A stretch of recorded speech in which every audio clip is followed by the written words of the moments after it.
தவக்கால சிந்தனையின் 25ஆம் நாள். நவநாகரீக உலகில் இன்றைய காலகட்டத்தில் ஜெபம் செய்வது என்பது கூட முடியாமல் போய்விட்டது. இது ஒரு புறம் இருக்க, மறுபுறம் மனதத்துவ அடிப்படையிலும் மக்களை ஈர்க்கக்கூடிய கவரக்கூடிய அடிப்படையிலும் அரசியல் மாநாடு போன்று பெரிய பெரிய மேடைகள், ஒளி விளக்குகள், இசை கருவிகள், இசை கலைஞர்கள் என பன்முகத்தன்மையோடு ஒரு புறம் நாம் ஜெபத்தை அணுகுகிறோம். ஜெப மீட்டிங் நடந்து கொண்டிருக்கிறது. ஆனால் அது இறைவனை இவ்வுலகிற்கு வெளிப்படுத்த, நற்செய்தியை அறிவிக்க அவர்கள் ஏற்றுக்கொண்ட ஒரு பணியாக இருக்கலாம். அது மட்டுமே ஜெபம், அது நம்மளால் முடியவில்லையே என்ற எண்ணத்திற்கு நாம் செல்லக்கூடாது.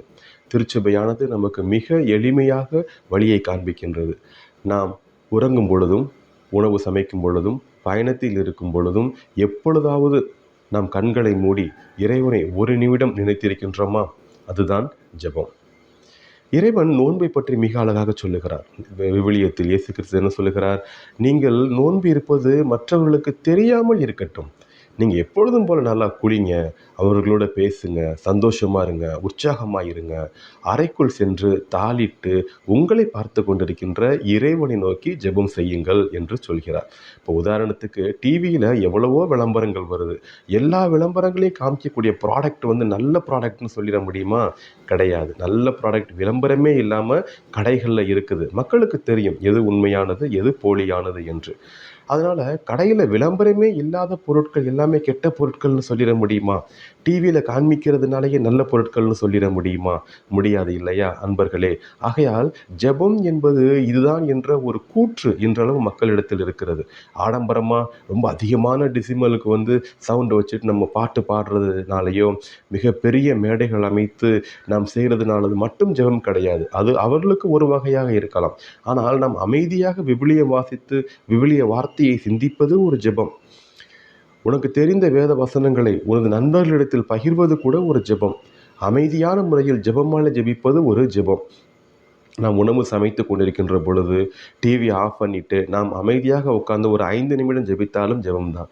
காலையில் 4 மணி, 5 மணி, மதியம் வேலை, மாலை வேலை, இரவு வேலை, எப்பொழுதும் இதுதான் ஒரு கண்டிஷனும் நமக்கு கிடையாது. அதுதான் தாய் திருச்சபை காண்பிக்கக்கூடிய ஒரு வழி.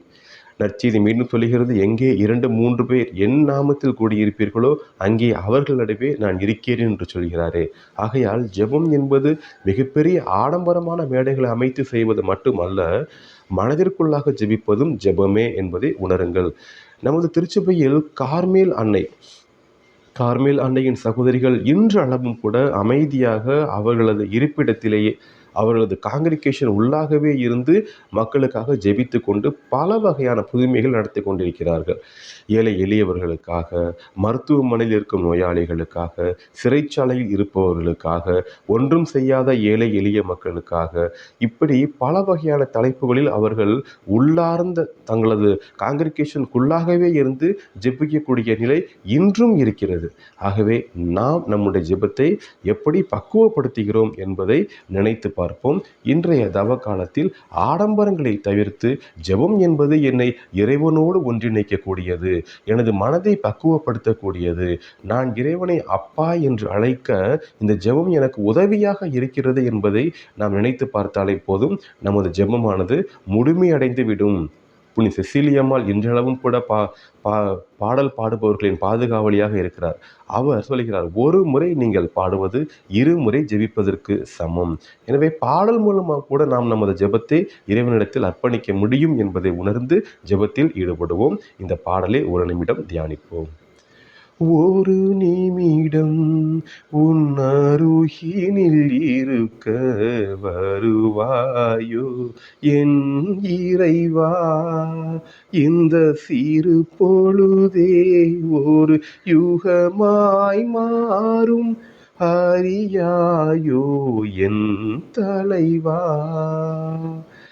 ஒரு நிமிடம் உன் அருகினில் இருக்க வருவாயோ என் இறைவா.